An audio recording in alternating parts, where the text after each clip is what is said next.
Dizem que dançar é fazer um poema com o corpo. Nesse sentido, o nosso convidado de hoje é um poeta. Ele quebrou barreiras, coloca todo e qualquer cidadão para dançar e tem o corpo como objeto de interesse. É um prazer recebermos Ivaldo Bertazzo.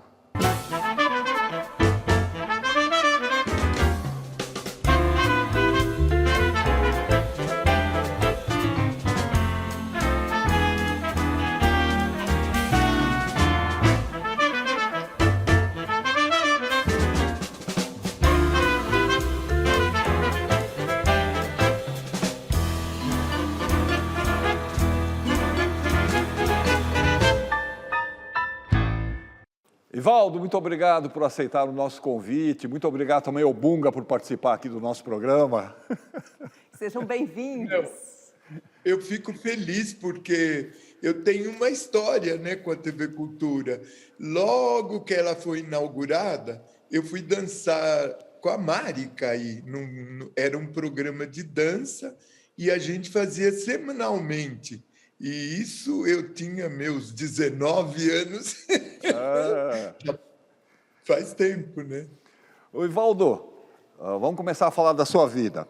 Você nasceu na Moca, Belo, e passou a infância em Interlagos, 2 bairros aqui da cidade de São Paulo. Você jogava bola, andava de bicicleta, mas ao mesmo tempo curtia música clássica, Beethoven, Chopin e Companhia Limitada. Fala um pouco dessa sua infância e dessa presença da música clássica. É interessante isso, porque isso, como é marcante num processo de educação, como o que você assiste e convive na formação da sua... na sua construção enquanto você é jovem, né? Eu me lembro, meus tios de uma classe média, que moravam, a maioria na Moca, sírio-libanês, eles competiam entre eles com coleção de discos de música clássica. Todos nós fomos obrigados a entrar no piano. Eu e o meu irmão fugimos um pouco, mas era obrigatório domingo, depois do almoço, era terrível. Acabava o almoço da família, tinha que sentar e escutar Wagner, Strauss, né, não sei o quê e não sei o quê. E dizer, o que é isso? Ah, é Haydn. Ah, não, isso é Schumann. Senão, era aquele olhar feio. Isso, hoje, é marcante como sensibilidade, entende? Então, às vezes, nós refletimos, será que vale a pena um pouco introduzir, mesmo que teu filho não goste, um pouco desse clima para que ele absorva uma cultura? Acho que vale, né?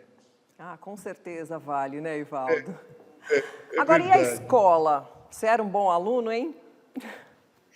Olha, eu não era bom aluno. Eu confesso a vocês que eu comecei a estudar de verdade aos 30 e poucos anos, 32. Que até então, pelo menos, eu tinha uma capacidade do truque. Então, eu sabia fazer alguma jogada para ver como que eu passava de ano, mas eu não tinha um mecanismo do aprendizado de como estudar. Isso eu não tive a oportunidade de pegar alguém que me ensinasse. E aí quando comecei a me envolver mais com fisioterapia, que eu percebi que o caminho que eu levei na dança ia por esse caminho, eu tive que estudar mesmo. E aí que eu percebi que eu não tinha vivido o estudo nessa idade. Mas teve um lado positivo, porque eu tinha mais maturidade para compreensão, entende? Mas eu venho de colégios do Estado, que no período que eu entrei na primeira série, né, eram colégios difíceis. Aliás, tem uma passagem divertida, não sei se dá para contar, mas você me pauta aí. Eu entrei no Caetano de Campos, que é ali na Praça... até hoje na Praça da República. Era um colégio muito difícil, muito de primeira. E, passado quase um ano, a diretora chamou minha mãe e falou: olha, eu não sei o que aconteceu. Nós nós nos equivocamos, mas o teu filho poderia ir para um colégio um pouco mais fácil. E me aconselharam minha mãe a tirar do Caetano de Campos. Como eu entrei lá até hoje, não me pergunto como eu passei. Mas, Ivaldo, num determinado momento apareceu na sua vida uma francesa, uma vizinha francesa, e com ela apareceu também o teatro. Como é que foi isso? Não, é interessante porque eu tinha com a língua francesa algum extremo laço, e eu escutava essa vizinha e exigi dos meus pais estudar na Aliança Francesa e comecei a estudar francês. E fazia esse exercício com ela, ficava horas na casa dessa senhora. Mas você ia ao teatro com essa vizinha, não ia? Então, essa vizinha, ela tinha um marido, o seu Rafael, eles eram dono de um posto de gasolina ao lado da minha casa, no Brooklyn, e ela adorava teatro. E eu peguei carona, então aproveitava, ela comprava os ingressos e a gente assistia tudo que tinha uma casa do ator na Barão de Itapetininga que vendia os ingressos como se fosse na Broadway. Hoje em dia não existe, mas, bom, hoje nem precisa, você compra por internet. E a gente assistia, eu que ia comprar. E como ela pagava, eu comprava tudo para assistir. Então, foi muito importante essa vivência com o teatro, que é um pouco, já é no período da ditadura, e o teatro ele toma uma expressão nesse período que manifesta fortemente de uma forma, quando a Ruth Escobar faz suas coisas exóticas, né, de linguagem, e isso formava a gente nesse período, 20 anos de idade, vendo Brecht, vendo essas coisas, foi uma loucura isso na minha vida. Ivaldo, mas aí, num certo momento, você resolveu ir para o teatro sozinho. Só que você não tinha dinheiro. Como é que você resolveu esse problema? Bom, eu ia às vezes para o Teatro Municipal, que eu queria assistir dança, né? E tinha um tal do senhor Romeu, que eu conheci no Teatro Municipal, que era uma espécie de porteiro. E eu ficava fazendo aquela cara de condenado na porta. Eu sei que ele me punha para dentro. Então, até ele me olhava na porta e dizia: ai, você de novo, entra! Eu não sei como. Isso foi muito bom, porque eu assisti muita coisa num período fértil. Aliás, eu me lembro de ter assistido Beijar nas suas primeiras coisas que ele trouxe ao Brasil, que ainda antes do bolero e tudo. Foi muito interessante. Mas o Bunga me falou que você também tinha um esquema de vender ingresso em empresa, em centro acadêmico, uma coisa assim, para ganhar algum dinheiro. Então, quando eu decidi que queria ser ator e conversei com a dona Cacilda Becker, que eu fui ao teatro dela, eu cheguei trêmulo, né? Mas jovem, né? É audacioso. Falei, eu quero ser ator. Aí, meio chorando. Aí eu lembro do Valmor Chagas olhando para ela. Hoje eu entendo. Vai, mais uma aqui batendo na porta. E aí ela me explicou que eu tinha muito jovem, que eu não seria difícil ter papel para minha idade, que eu ainda tinha que aprender a usar bem a fonação, que eu tinha que amadurecer. Mas que eu fosse na Escola de Arte Dramática, falasse com a Maria Tereza Vargas, que ela me ajudasse a entrar na escola. Fui, lógico que não aceitaram, eu tinha 16 anos. Aí eu fui até o Teatro Brasileiro de Comédia, que Antunes Filho estava dirigindo uma peça que chamava Vereda da Salvação, com Raul Cortez e Cleide Diáconis, e lá eu fiquei de office boy, porque eu queria ficar do lado deles, e virei office boy do TBC. Por que razão eu comecei a vender, antes das estreias, para os centros acadêmicos das escolas e para algumas empresas, ingresso. Eu e a Ina Rodrigues, uma amiga minha. E a gente lotava uma casa de teatro antes da estreia, com o ingresso mais barato e com o direito a um debate. E acredita que eu comecei a ganhar dinheiro com isso bastante. Olha Corriam só. atrás de mim. Eu não podia ser ator, mas queriam eu junto deles antes de uma estreia.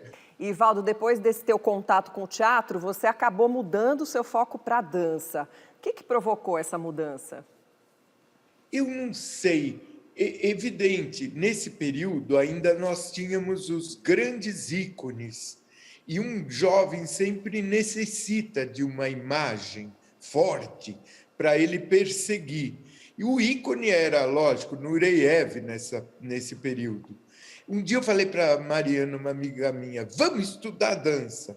E procurei a Marika, dizendo que eu queria ser bailarino, dado que a trajetória de ser um ator não tinha vingado. E aí lá eu fiquei. A Marika me falou, quer? Tá bom, então todo dia às 17 horas você vem, que tem uma aula de iniciante, eu quero ver. E aí eu fiquei, e aí eu entrei nesse caminho do qual até hoje eu estou, que hoje não sou mais um professor de danças, e sim de trabalhos de postura, de movimento, mas tem isso já inscrito na minha célula, creio eu, né? Nós temos o depoimento da Marika aqui para você ver. Ai, que sonho!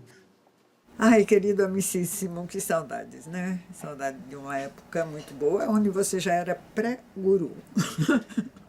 Depois você virou guru, depois você virou tudo isso que você é hoje em dia. Para mim é um prazer acompanhar o seu trabalho, o seu caminho.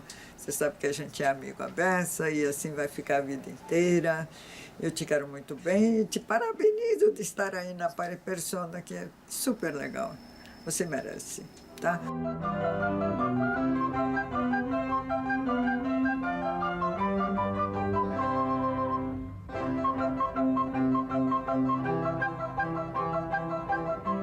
Um beijo enorme para você.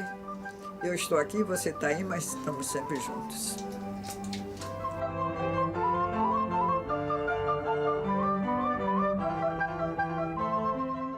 Vocês viram que até cabelo eu tinha. Isso é TV Cultura. Esse é aquele Mas programa Convite à Dança que você mencionou, né?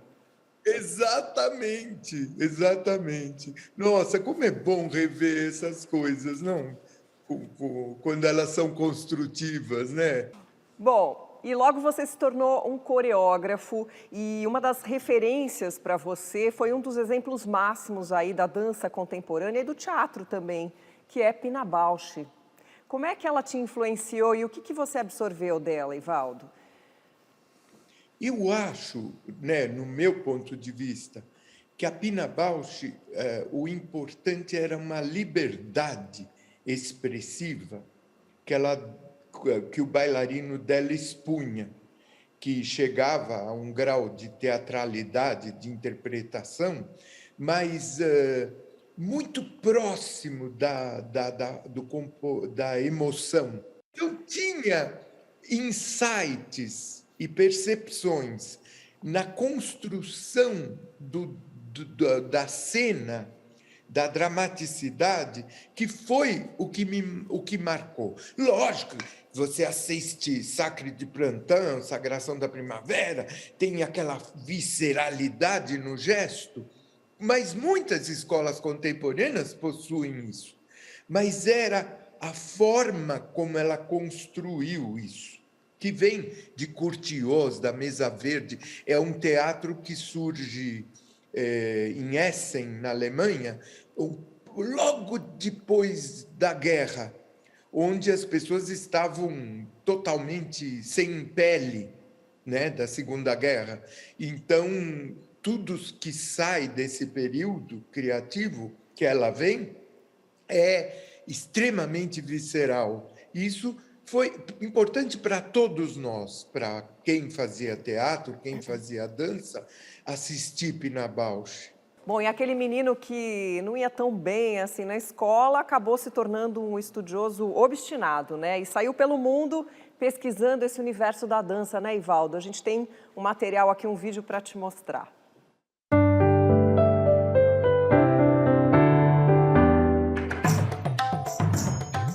No princípio, era o gesto. Os grunhidos de nossos ancestrais serviam apenas para chamar a atenção, pois era o gesto que realmente comunicava. Conforme evoluímos, fomos substituindo os gestos pelas palavras, mas ainda hoje os reconhecemos, num aceno de adeus, num sinal de positivo ou num aperto de mãos. Os mudras indianos surgiram há 6.000 anos e compõem um conjunto de gestos com propósitos e significados definidos, executados na medicina ayurveda e na yoga como instrumentos de equilíbrio físico e mental. Na dança clássica indiana, os mudras são incorporados às coreografias e servem à narrativa, exprimindo ideias e sentimentos como sabedoria, amizade, harmonia ou coragem. Ivaldo Bertazzo viajou para a Índia por mais de 20 anos para aprofundar seus estudos nessa forma de expressão e aplicá-la nas suas criações e no seu método de trabalho. Uma união da bela arte da dança com as saudáveis práticas de utilização do corpo e da mente. Não é mesmo um processo interessante? Que edição bonita que vocês fizeram, muito bom, adorei. Você sabe que eu conheci a dança indiana? Aqui, às vezes, vinha uma ou outra grande dançarina da Índia. Mas eu estava em Paris fazendo um curso e me falaram, vai conhecer essa senhora que dá dança indiana.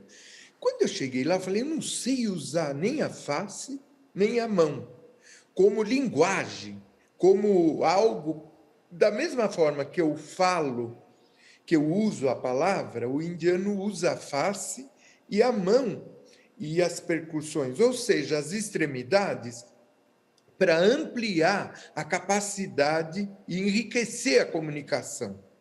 E aí eu falei, não, eu vou aprender esse trem. No ano seguinte eu fui para a Índia, isso era 1976. Contudo, eu fui aprendendo essa linguagem das mãos e é interessante que hoje, e até hoje eu uso, como um trabalho num plano cortical. Por exemplo, todas as questões de memória, hoje meu trabalho se inscreve nisso, da nossa dificuldade, com esse medo que todos temos do alemão que nos ataca, né?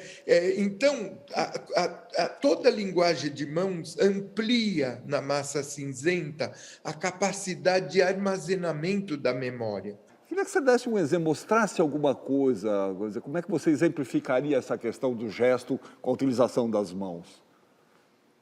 Por exemplo, os meus olhos, que aqui te vê, eles tentam trazer na memória a lembrança dos peixes, das aves e de um guerreiro que, defronte a diversidade, luta com energia. Enfim, você vai usando os mudras em diferentes posições e a face, né? Mas o mais importante, por isso que eu estou com bastão, é o manuseio da ferramenta, onde as nossas mãos precisam adquirir habilidades múltiplas. Mas não é toda hora que eu estou na cozinha trabalhando, não é verdade? Picando cebola ou cozinhando. Porque cozinhar é uma grande habilidade manual. Então, o aprendizado da mão, ele vai te trazer habilidade que é que nos fez ser humano. Então, a mão, ela é uma ferramenta para o seu desenvolvimento enquanto cérebro, indivíduo, e é útil. E senhoras de 60, 70 anos trabalham a mão e sentem um ganho. Você está dizendo, né, que trabalha com essas pessoas que também nunca tinham dançado. A gente vai falar um pouquinho mais sobre isso, só que no próximo bloco, pode ser? Lógico. A gente volta já com o Ivaldo Bertazzo.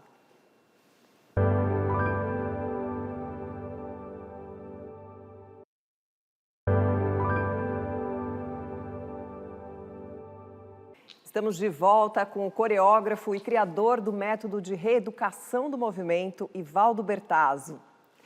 Ivaldo, além da Índia, você viajou para vários países. O que você destacaria aí nessas suas andanças todas? Na Indonésia eu aprendi teatro de máscara, né? E foi muito útil porque é interessante, tem diferentes personagens, então você aprende o palhaço mesmo, no sentido mais amplo, e é o grande teatro contemporâneo. Um teatro como a dona Fernanda Montenegro faz, que é excelente, vem através do Stanislavski, da construção de uma emoção que constrói um personagem. Esse teatro mais contemporâneo, que todos chegam na mesma coisa, né? Você constrói um corpo com uma expressão que aquilo traz, somática daquilo, e aquilo gera um tipo de voz, um tipo de expressão, e aí a emoção é invadida dentro do coração do público e não em você. Interessante isso, né? Ivaldo, tudo que você foi aprendendo, você ia aplicando com os seus alunos. Mas aí, num certo momento, você decidiu colocar no palco gente que nunca tinha dançado. Engenheiros, donos de casa, advogados, né? A gente fez uma matéria sobre esse seu projeto. Vamos dar uma olhadinha.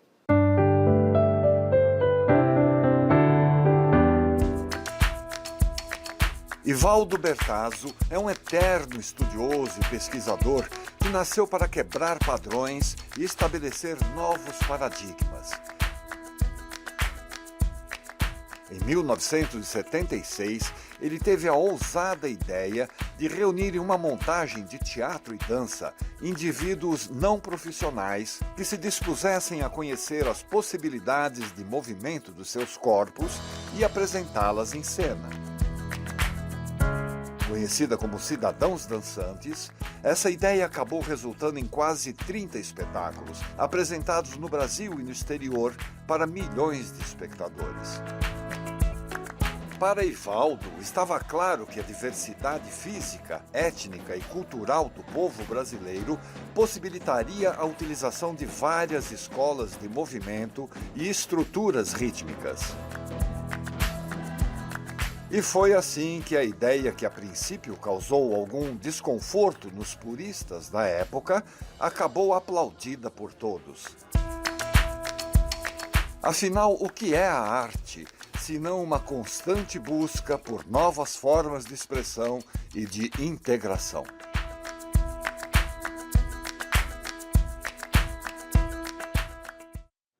Pois é.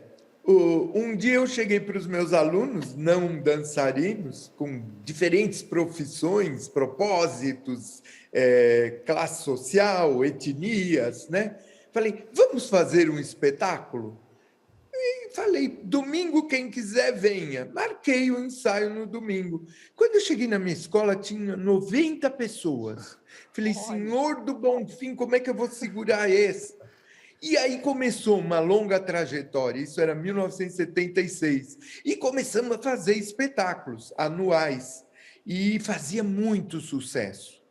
Era um pouco uma expressão de Fellini, bem interessante, porque os corpos eram múltiplos, mas a procura do gesto era o que sobre o padrão humano, como funciona um corpo humano. Foi aí que eu comecei a entrar nesse território mais profundo do estudo do movimento, de como que a espécie humana se organizou para ter essa capacidade hoje de ficar vertical, de organizar o olhar no plano horizontal, de ter esses braços e o jeito de caminhar, porque o único bípede mesmo é o homem. E foi muito fértil, porque toda essa pesquisa que eu fazia com danças folclóricas na Europa, com a dança do Oriente, a gente usava na essência, né? O se percutir o corpo,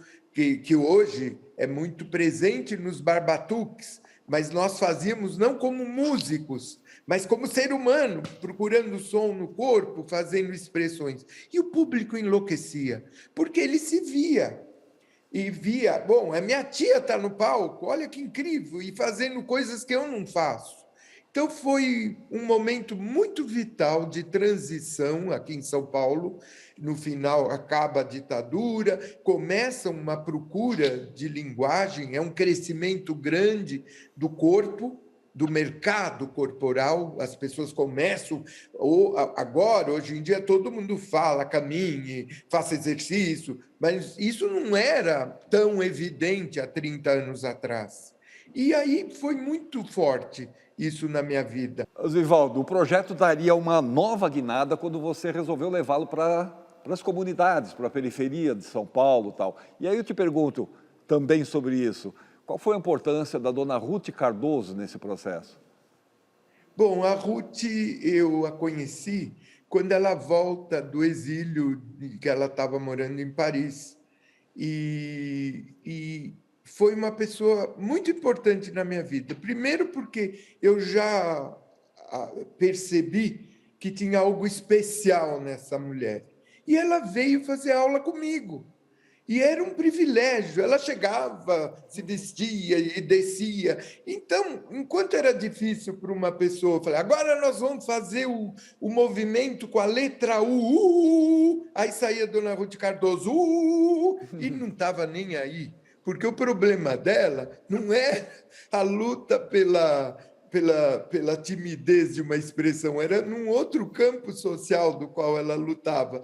Então, ela foi uma madrinha mesmo. E aí começamos a nos aproximar, ela cria a alfabetização solidária, e é a época de trabalhos com ONGs em periferia.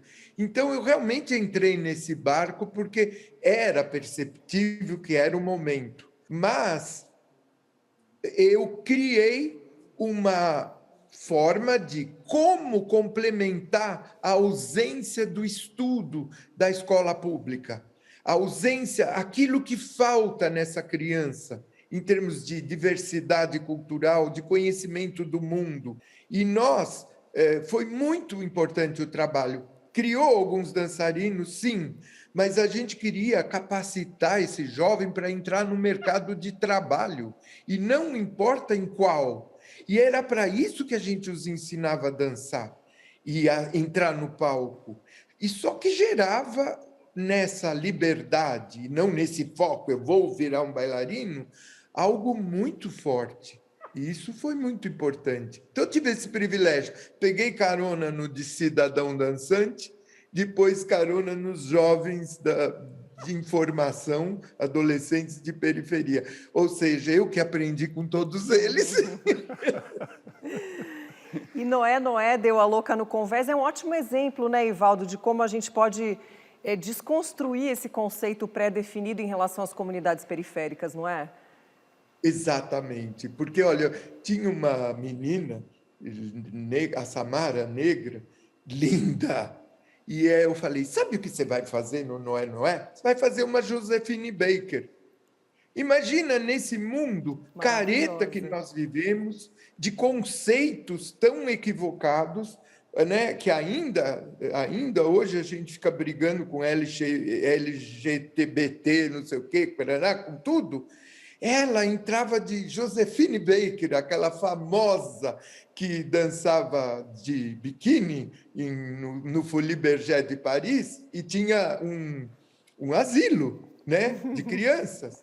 E então eram coisas muito especiais a induzir esse jovem a se globalizar e perceber mesmo o que é tudo isso, sabe?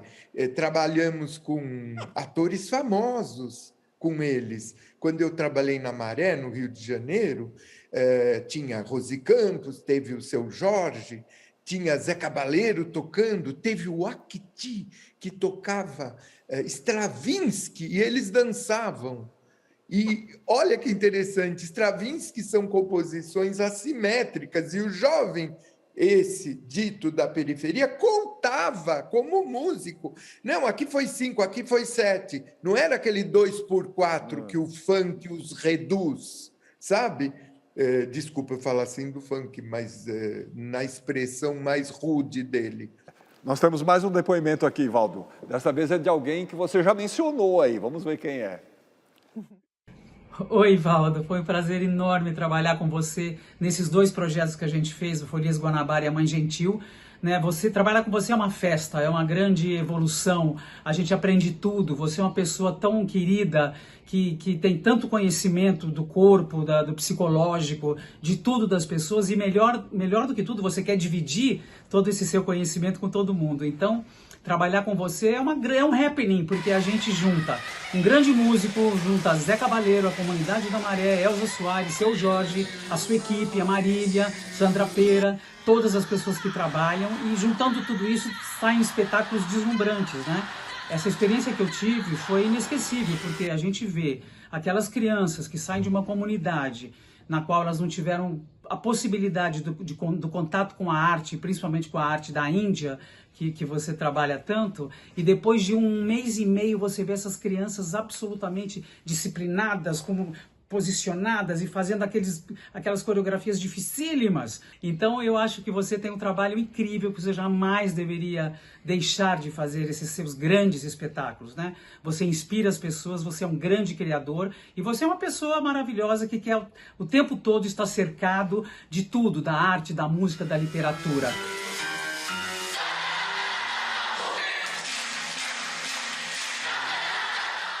Rosi. Nossa, Rosi Campos, para mim, ela é uma atriz de uma qualidade impressionante. Eu vi momentos grandes dela no teatro. Aí um dia eu falei, Rosi, você gostaria de fazer comigo um espetáculo Mãe Gentil? Sim, é para já, vamos!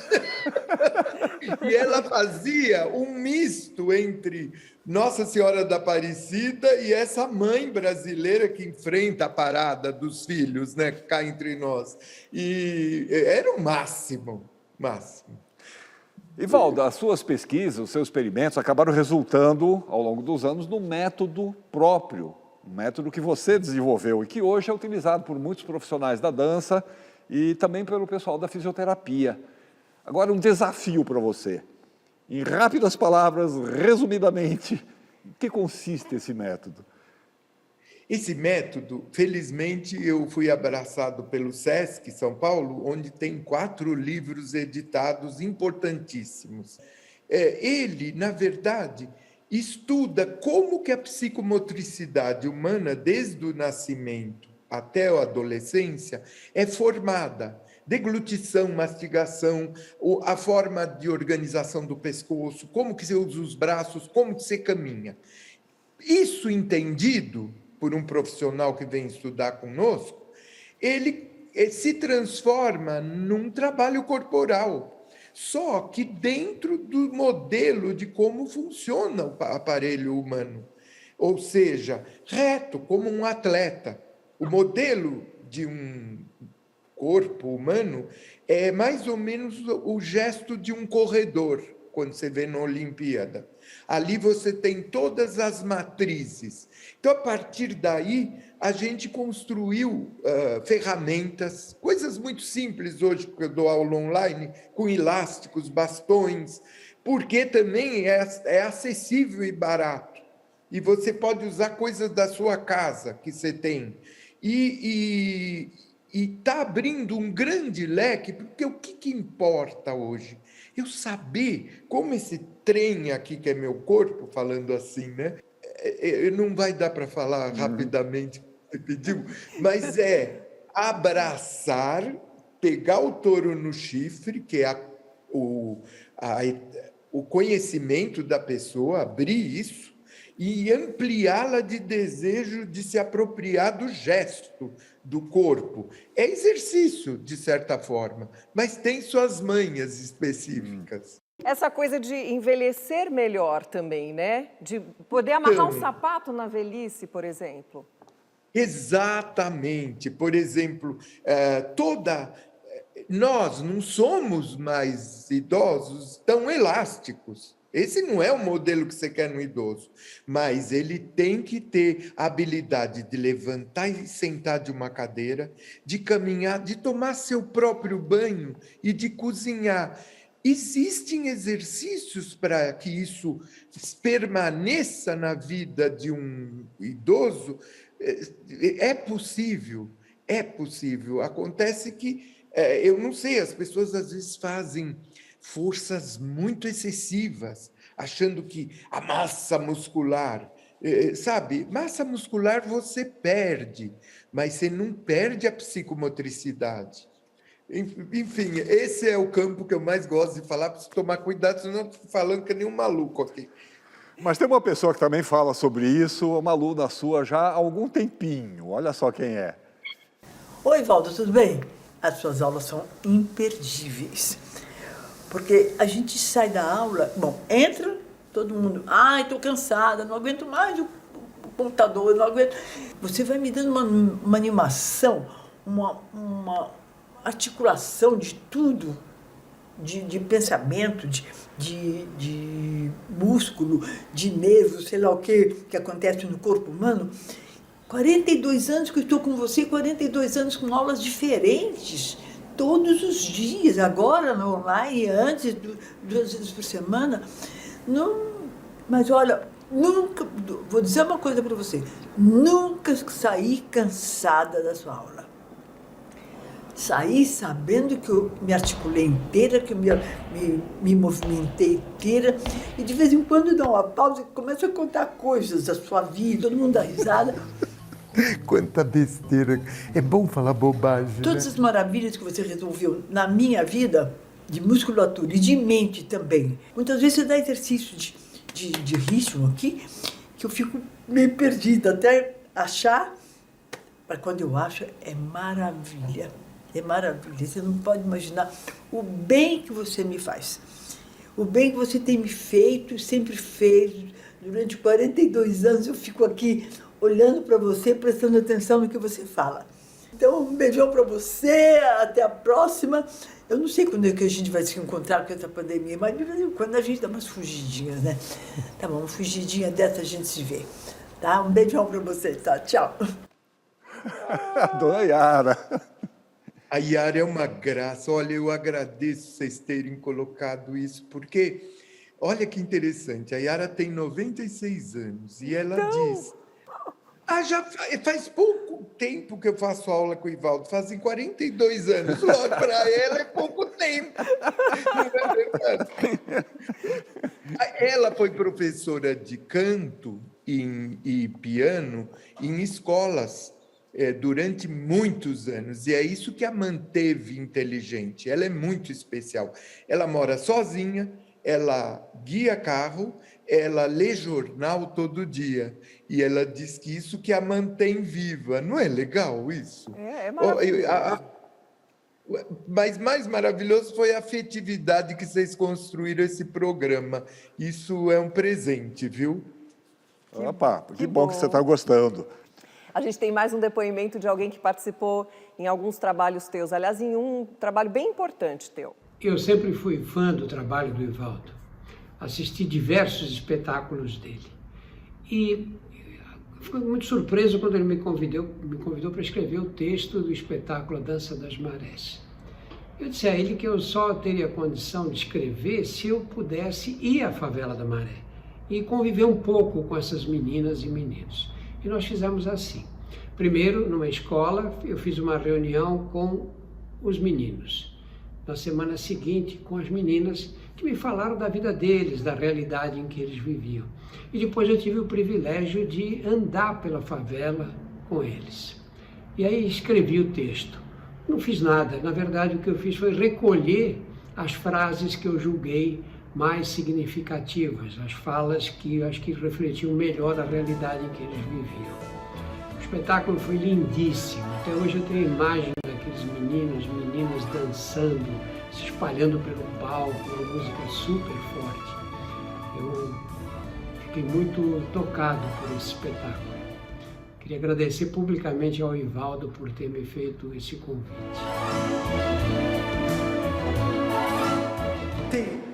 Yes! Você assustou a menina ali com o seu grito. Não, isso fazia parte, mas antes disso, que graça o Drauzio, que disponibilidade, né? Porque ele vinha né? Imagina o quanto ele trabalha, ele pegava a ponte aérea, chegava no Santos Dumont e a gente pegava a linha vermelha para chegar na Maré, e onde ele trabalhava com essas crianças para gerar esse texto.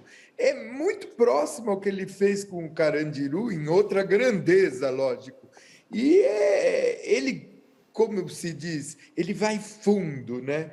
Ele é muito precioso, esse cidadão brasileiro que é o Drauzio. Evaldo, alguns desses seus espetáculos chegaram a envolver quase 200 de pessoas. É um número considerável de gente no palco, na técnica e tudo. Mas sobre isso a gente vai falar no próximo bloco, pode ser? Oba! Voltamos já com o Persona.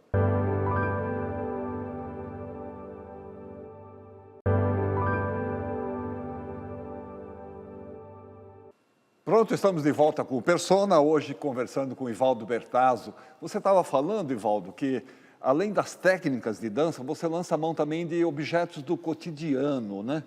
Nas suas aulas, nas suas preparações. Fala um pouco sobre isso.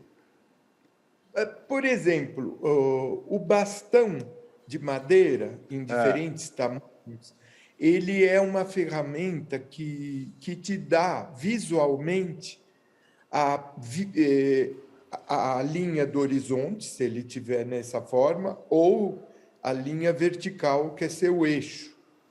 Então, quando você trabalha com ele oblíquo, significa um quadril e um ombro. Aqui está o quadril, aqui está o ombro.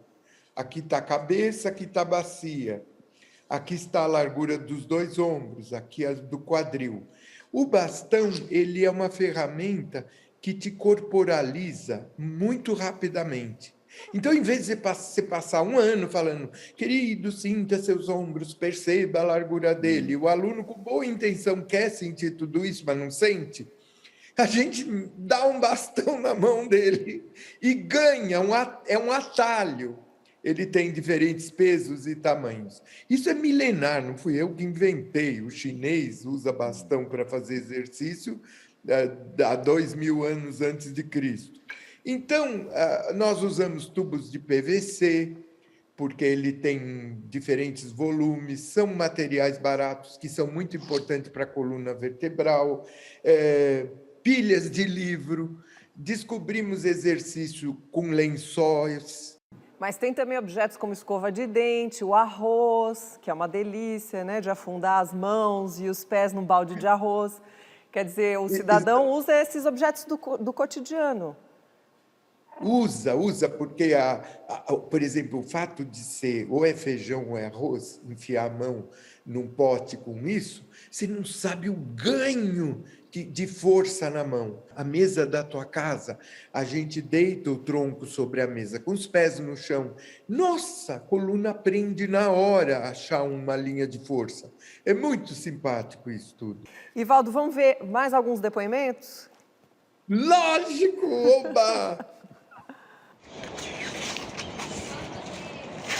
Oi, meu nome é Fabiano Negretes, morador de Zolé de São Paulo, e falo um pouco da minha experiência que eu tive com um dos melhores coreógrafos do mundo, que é Ivaldo Bertazzo, onde durante 7 anos fui parte do projeto Dança Comunidade, onde tive a vivência de dança contemporânea, balé, dança indiana.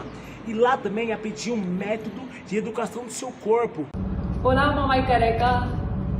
Tá beleza aí? Espero que tá tudo bem com você. Eu trabalhei como Ivaldo em 2004 e 2005. Foi lá que eu peguei meu português, minha boca. Ivaldo mudou a minha vida inteira. Não fui só eu, mas também dos meus amigos que fizeram parte daquele projeto. Ele é muito, muito inteligente. Ele observa coisas bem pequenas. Aqui na Zona Leste de São Paulo, eu tenho um projeto chamado Bem-Estar, onde eu trago para elas a questão que, antes de dançar, a educação do seu corpo tem que ser principal. Qual é a sua postura, que jeito que eu fico, e nisso resgato a ela o cuidado do seu corpo, né? E muito obrigado. A coreografia dele é bem orgânica. Seu trabalho é uma mistura de seu instinto, viagens, observações e experiência de vida. Como coração de ouro e alma de criança, uma mente louca e muito trabalho duro.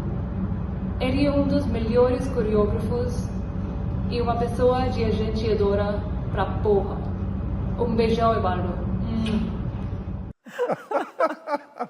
Ai, que maravilha! Vocês foram até a Índia! Acabei de voltar, cheguei anteontem. Ai, que maravilha, mas incrível! Ivaldo, e você ficou 25 anos sem pisar em um palco como bailarino. E aí, em 2007, você voltou à cena no espetáculo Cachemir Bouquet. Foi saudade que bateu? O que foi? Não, acho que era um pouco... trazer um pouco... Quando você vai envelhecendo e já não dança como bailarino, dançarino, em performance, você cria uma certa liberdade. Você já não tem o compromisso do corpo que você tem que ter rigorosamente estético. Você tem a memória, a construção de múltiplas linguagens na sua célula. Então, é o que você pretende passar. E que, independente da minha idade, agora mais velho, aqui trago uma sensação de como todos nós deveríamos envelhecer. Porque eu quero ver meu avô, meu tio dançando, né, brincando no dia de festa. E não essa coisa da nossa cultura que leva o idoso a um espaço reduzido, certo? Então, nesse sentido que eu fui ao palco, sim, que eu queria brincar mesmo com essa liberdade, que o jovem não tem, porque não é para ter ainda. Uhum. Tá certo. Maravilhoso. Mais um depoimento, Ivaldo. Agora, olha, prepare-se, porque é um depoimento apaixonado. Conheci o Ivaldo aos 20 anos, quando eu fui morar em São Paulo, uma época, e eu fiz aula com ele de danças indianas, danças árabes, danças orientais, né? O Ivaldo nunca foi comum, né? Nada dele é comum. Você vai fazer uma refeição na casa dele, eu muitas vezes fico hospedada com eles em São Paulo, e é uma comida assim que você pensa, nossa, mas ele juntou coisas que eu jamais juntaria, e dá super certo, porque ele tem muito bom gosto para todas as coisas sensoriais, para todas as escolhas que ele faz, né? Então, o método do Ivaldo de movimento é um método próprio, parece tudo muito intuitivo, e é intuitivo, mas é fundamentado numa vasta experiência, numa vasta pesquisa. Quando ele dirige os espetáculos dele, aquilo parece que foi meio assim, mas aquilo tem toda uma busca, né? Que vem das viagens que ele fez, das coisas que ele leu, das conversas que ele teve. Ele bota aquilo tudo num caldeirão e faz algo que nunca ninguém fez parecido. Ele é um alento, ele é uma ilha de resistência, e isso torna o convívio muito divertido e rico e instigante, sabe? Podia falar 2 horas aqui. Mas, Ivaldo, eu te amo, querido meu. Eu estou morrendo de inveja aqui, viu, Ivaldo? Nossa, ela é uma... Que beleza, não, que é Maitê, não? Impressionante. E quando você convive com ela, é a mesma coisa. Ela não tem essa atitude de um ícone, né? Assim, é muito simples, é muito agradável essa mulher. Ivaldo, para encerrar a nossa conversa super agradável, você com o seu olhar experimentado, cada corpo humano é diferente. Quando você olha para uma pessoa, você já deve identificar algumas coisas com esse teu olhar já de tantos anos trabalhando com isso. Por exemplo, eu não sei se a Cris está sentada direitinho aqui, né? Você bate o olho e você já faz uma leitura, né? Ela está muito bem, sim. Ai, obrigada, Ivaldo. Mas você tem isso, né? Você bate o olho na pessoa, você já identifica alguns problemas, algumas correções a serem feitas. Como é que é isso? Não, você tem que tomar muito cuidado, porque no cotidiano, o importante na convivência é o olhar que você estabelece com a pessoa, é a escuta quando ela vem te trazer uma ideia. Então, eventualmente na rua, quando um andar é muito paradoxal, quando o posicionamento da pessoa parada é muito esdrúxulo, a gente nota como estudo. Mas na convivência, eu não observo, não. Eu não observo. Eu entro mais no sentido de me aproximar do ser humano. Mas, sem dúvida, existem polos, sinais que você pode ver uma desarmonia ou uma necessidade do cuidado, mas você toma cuidado para que no cotidiano você não entre nisso, senão você fica muito chato. Mas você fala dessa coisa da genética, né? Por exemplo, uma genética, ou então o que a pessoa já viveu pode influenciar, né? Nessa postura e tudo. Isso sim, né? Sim. Nós somos herança genética, você pode ter pego um pouco mais o desenho do seu pai ou da sua mãe, ou do seu avô, avó, bisavô. Você tem toda a forma como você foi educado. Suponha que teus pais fossem camponeses e trabalhassem na agricultura e você brincasse ali fora, plantando couve-flor, né? Ou se teus pais trabalham com informática e você viveu na cidade. São vividos diferentes. Então, genético vivido e esse ser que é você com a sua personalidade, que desenha um jeito de ser. Essas três componentes é que fazem a nossa postura, o nosso comportamental. Nisso, o exercício tem que mexer. Não é uma análise psíquica. Para isso, a gente reserva ao psicoterapeuta. Precisamos tomar cuidado. Muita gente que trabalha com o corpo, de ficar entrando no psíquico. A gente trabalha o psicomotor. Como que eu te tiro algumas marcas que o seu vivido, a sua genética e a sua personalidade desenhou. Marcas nocivas. Se conseguir, isso é muito positivo. Muito bem, Ivaldo. A nossa conversa poderia se estender durante mais algumas horas, mas infelizmente o nosso tempo está acabando. Vocês me deram um grande presente. Eu não esperava tanto. Muito obrigado. Queria agradecer a tua participação e do Bunga, né? Obrigada, Ivaldo. Mas o Bunga vai pedir cachê, eu não, mas ele isso é um perigo. Vamos ver esse cachê. Direitos de imagem, o Bunga. A gente faz ele assinar o termo, tá tudo certo. A gente paga o cachê mediante a assinatura. Tá bom. Ivaldo, muito obrigada. Foi uma conversa ótima. É um trabalho admirável seu. Obrigada. Bem, obrigado vocês dois, viu? E esse programa que eu adoro. Obrigada. E o Persona volta na semana que vem. A gente se vê lá. Muito obrigado e até a próxima. Mas vou tirar a foto primeiro e... Chamadinha? Vamos gravar uma chamadinha com você? Você achou que acabou? Não acabou, Ivaldo? Você pensa que acabou, né, Ivaldo? Mas não acabou, não. O Bunga até mudou de lado. O Bunga mudou de lado. Cansou, coitado. Ai, gente. A gente quer tirar uma foto com você. Vamos tirar foto?